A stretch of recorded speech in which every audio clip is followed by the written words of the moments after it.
You have heard the saying, expect the worst, but hope for the best. Expect the worst, but hope for the best. Why? Because if you expect the worst, you will not be complacent. You will always be in your toes and ready. Expect the worst. A brother priest, older in the ministry, who is nearing his 40 years as a priest, he has been an inspiration. And I asked him, what was your greatest struggle? What was your greatest struggle? I asked him because I am nearing my 25th year as a priest. 3 weeks from now. Sabi ko, ano pinakamalaki mo struggle? And he quickly said, the many death threats and thinking about nanay who is old and sick. Thinking about nanay who is old and sick. I understand. I know nanay. I know how much she loved nanay. I understand. And suddenly, it dawned on me, my own mother, who is 90 years old and is advancing in his dementia. Mahirap yun. Naluha ako nung tinatanong siya ng kapatid ko kasi tinatanong siya ng nanay namin, sino ka? Ano pangalan mo? Ay di sinabi ng kapatid ko ang pangalan niya at sabi niya, anak ako ni Narcisa. Ang pangalan ng nanay namin, Narcisa. Sabi niya, sino si Narcisa? Naluha ako. Kasi kahit pangalan niya, hindi na niya kilala. Ano po? Darating tayo doon. Why I'm sharing this to you? Because the first reading is sometimes our attitude or complaint before God. Sa wikang Tagalog, hinikayat mo ako at masyado kang malakas, hindi ako nakatanggi. You dupe me. You dupe me. Na ang buhay niya bilang isang propeta ay punong-puno ng pagdurusa. Habang ako'y nakahiga at pinagninilayan ko ang sagot niya, well, niloko ba ako ng Diyos? Nangako ba ang Diyos na magiging madali ang buhay? Hindi naman. Hindi naman. Ano po nirereklamo ninyo? Nirereklamo niyo ba asawa niyo? Bakit? Nangako ba ang Diyos na pag nag-asawa ka, madali ang buhay? Hindi naman. Di po ba? Ano? Kaya nga minsan, dito sa Greenbelt, may lumapit, Father, pagdasal mo naman, makapag-asawa na ako. Sabi ko, bakit mo gusto mag-asawa? Eh kasi, Father, nalulungkot na ako. Agad-agad, sinabi ko, Totoy, huwag ka mag-aasawa. Bakit naman, Father? At least ikaw pa lang ang malungkot. Diba? Bakit? Yung iba, feeling nila pag sila'y nag-asawa, sasaya sila. Tanungin niyo muna yung mga may asawa o masaya sila. Sa mukha lang nila, alam mo na eh. Hindi po ba? Ano? Di ba? Ano yung mga pinagdadasal natin? Iniiyak natin sa Diyos. Sana ma-promote ako. Sana matanggap ako. Sana magkaanak ako. And many of those prayers were granted. And many of those who prayed complain. Bakit? Hindi ganong kadali. Hindi ganong kadali ang maglingkod sa Diyos. Kaya nga, sinasabi ni Jesus, magdurusa, mamamatay, Ano sabi ni Peter? God forbid, di ba? God forbid. Huwag nawa ipahintulot ng Diyos. Peter, nakalimutan mo na ang kausap mo ay Diyos. Di ba? But look at the dialogue. Sana hindi ipahintulot ng Diyos. Ay, sino bang kausap mo? Di ba Diyos? Pag mahirap na ang buhay, nakakalimot tayo sa Diyos. Nakakalimutan natin sino ang Diyos. Sino ang Diyos? Di ba? Kung naalala niyo yung isang lalaking nahulog, nadulas sa bangin, at nangapit na ganyan. Pinipilit niya makaahon, di niya kaya. Sumisigaw siya, Diyos ko, tulungan mo po ako. At dininig siya ng Diyos, sabi niya, bumitaw ka sa kahoy. Sabi niya, meron pang ibang Diyos dyan. Di ba? Kasi gusto natin, yung Diyos na sinasamba natin, ibibigay lahat ng gusto natin, magaan ang buhay, madali, masarap. Magsabi kayo. My dear friends, my brothers and sisters, when people come, ask that they receive a blessing that I pray over them regarding their problems in the family, they should not forget that the praying over will not cancel their problem. Do not forget that. When you ask for patience, God will give you the opportunity to be patient.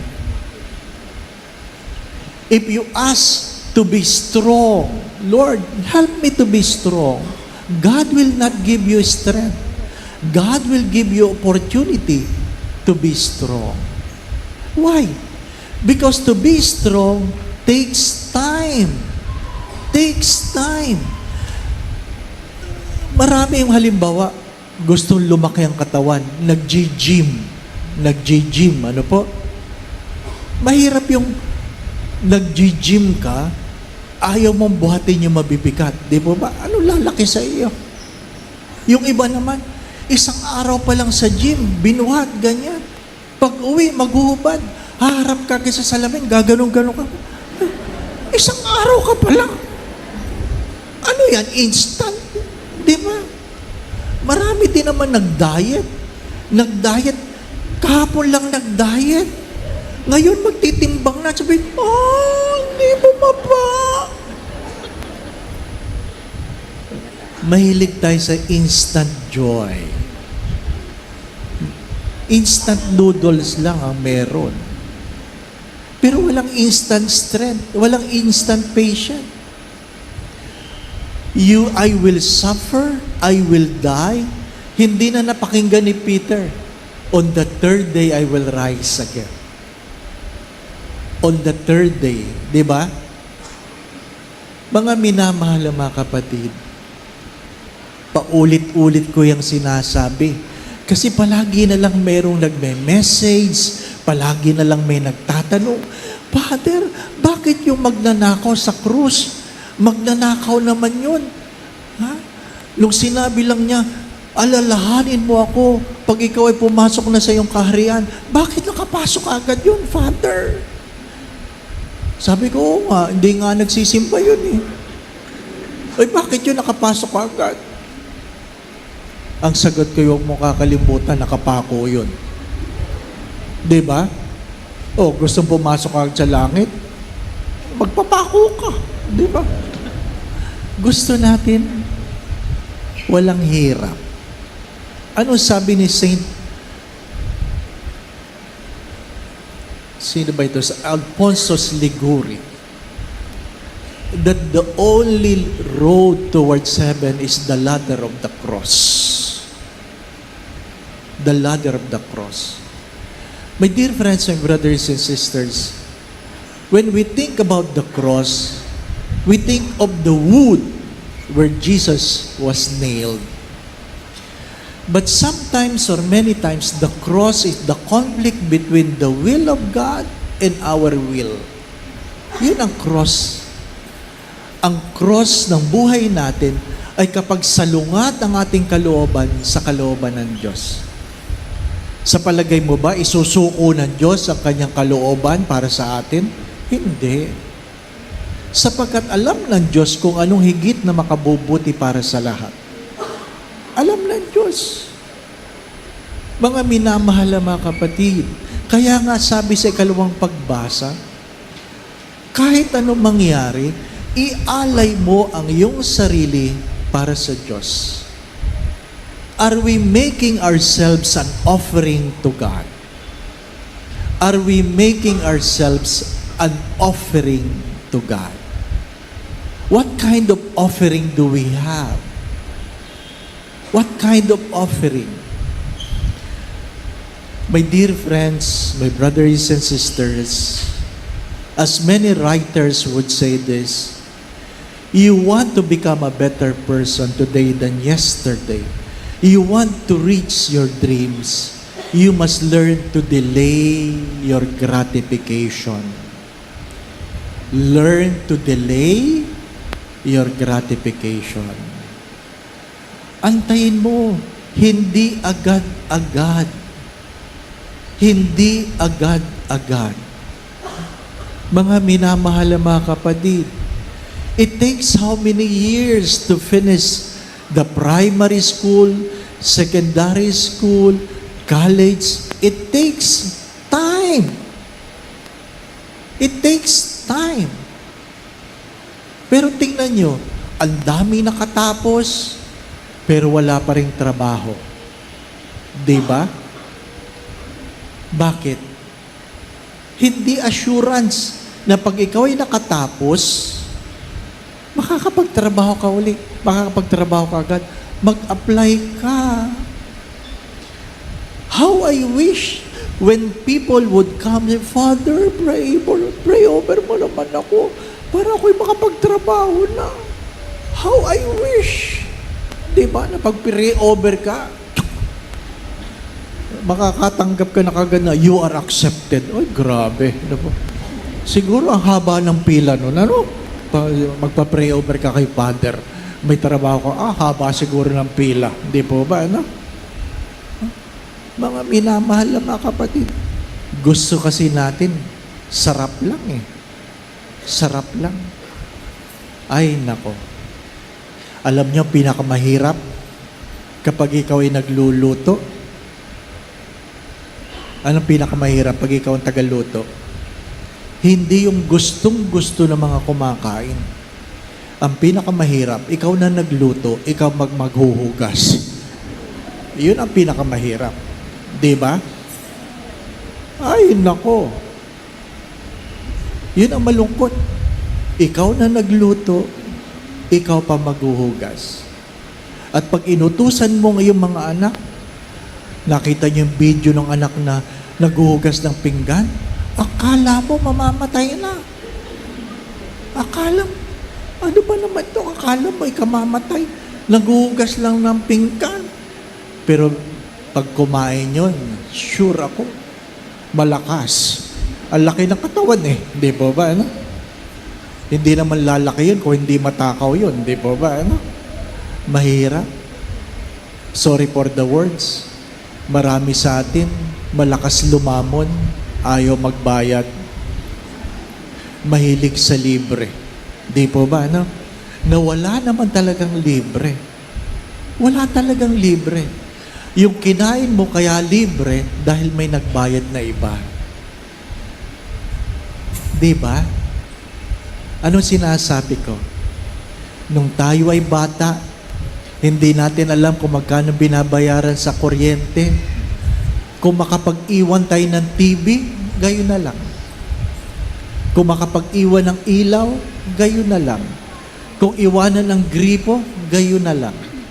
Ngayong ikaw ay malaki na, at hati-hati na kayo sa bayad, ikaw na nagbabayad ng kuryente, lahat pinapapatay mo. Napansin nyo ba? Lahat pinapapatay. Bakit siya nagbabayad ng ilaw eh? Ano sabi nung isa? Sabi nung umiihi yung kapatid, binuksan yung ilaw ng CR, sinigawan pa niya, iihi ka lang, bubuksan mo pa ang ilaw. Bakit? Hindi mo kayang i-shoot? Bakit? Siya na nagbabayad eh. Ako po niya, yan ang mahirap. Pag ikaw ang bumibili, gusto mo ng bagong sapatos, kung makapagturo ka sa magulang mo, gusto ko po yan. Wala tayong ganyang pera. Di ba? Ngayon ikaw ang nanay, sabi ng anak mo, ma, gusto ko yan. Maglakad, magyapa ka na lang. Di ba? Kapag kamisan, hinahayaan ng Diyos na danasin natin ang hirap na hindi natin naintindihan nung tayo ay nanghihingi. My dear friends, my brothers and sisters, sabi ko nga sa iba, kasi tayo, pinapakain natin ng mga bawal yung mga bata pa. So, hayaan mo, bata pa, pwede pa yan, bata. Diba? Oh. Kailan sisingilan yan pag matanda na? Di po ba, ano? Bakit ba yan diabetic? Binanatan niya lahat ng matamis nun. Bakit ba yan may hypertension? Binanatan niya lahat ng taba nun. Di po ba, ano? Bakit masakit ang mga buto-buto niyan? Binanatan niya lahat ng buto-buto nun. Di po ba, ano? Because we will always reap what we sow. We always reap what we sow. Father, pray over mo ako. Ang taas ng blood sugar ko. Ako, Nay, alam ko pakiramdam nyo. Member din ako ng media. Anong media, Father? Mediabetes. Di ba? Member ako ng media. O alam ko. May patch na ako. Palaging nagkaganyan. Counting kain. Di ba? Kasi yun dahilan ng stroke ko eh. Pag masarap, tinitingnan mo na lang. No? At sinasabi ko sa sarili ko, natikman ko na yan noon. Di ba? Yun na lang. May bisitang pare galing sa Palawan. Trinit ko doon sa Contis. Sabi ko, kainin mo ito mango bravo, kainin mo, sarap nito. So, sarap na sarap siya. Sabi niya, bakit di ka nakain? Bawal eh. At least pag nakita ko may kumakain, parang ako na rin. Di ba? Natikman ko na yan noon. Di ba? Why? Member ka ng media eh. Pero yung pinagdasal mo, sasabihan mo, wag na ho kayong kakain ng leche flan, wag na hong halo-halo, bawasan ng kanin, bawasan ng matamis. Ano sabi? Father, wag mo na ako pagbawalan. I-pray over mo na lang ako. You will never reach heaven if you cannot let go and be able to embrace the pain that comes with it. Again, my brothers and sisters, no one will go to heaven if you're unable to let go of the things that you are not supposed to have and embrace the pain that comes with it. That's why you must learn to accept the fact and pray that I hope for the best and expect the worst. Hope for the best and expect the worst. You want to finish college with a good grade? Hope for the best, but expect the worst. You want to be promoted? Hope for the best, expect the worst. You want to be happy with your married life? Hope for the best, expect the worst. And if you want to become a priest, hope for the best, but surely expect the worst. Amen. Going back to what I've said, paging all parents here present and those joining us in online, please listen.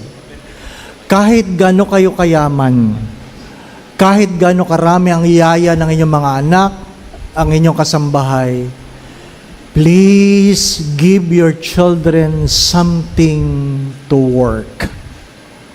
inuulit ko, kahit gaano kayo kayaman, pagtrabahuhin ninyo ang inyong mga anak. Because the only way to develop our strength is to carry some weights. Magbuhat, hindi lang kutsara at tinidor. Ano po? At kung kayo magpapari o maglilingkod sa Diyos, hindi lang malakas ang tuhod, dapat matibay ang dibdib. Ano po? Pwedeng lumuha. Hindi naman masama yun. Pero dapat malakas ang tuhod at matibay ang dibdib. Again, my brothers and sisters, learn to hope for the best, but expect the worst, so that you will never be complacent. The Lord be with you. And with your spirit. And may Almighty God bless you and your family, the Father, the Son, and the Holy Spirit. Amen. We now go in peace to love and serve the Lord. Thanks be to God. Magandang gabi po sa inyong lahat.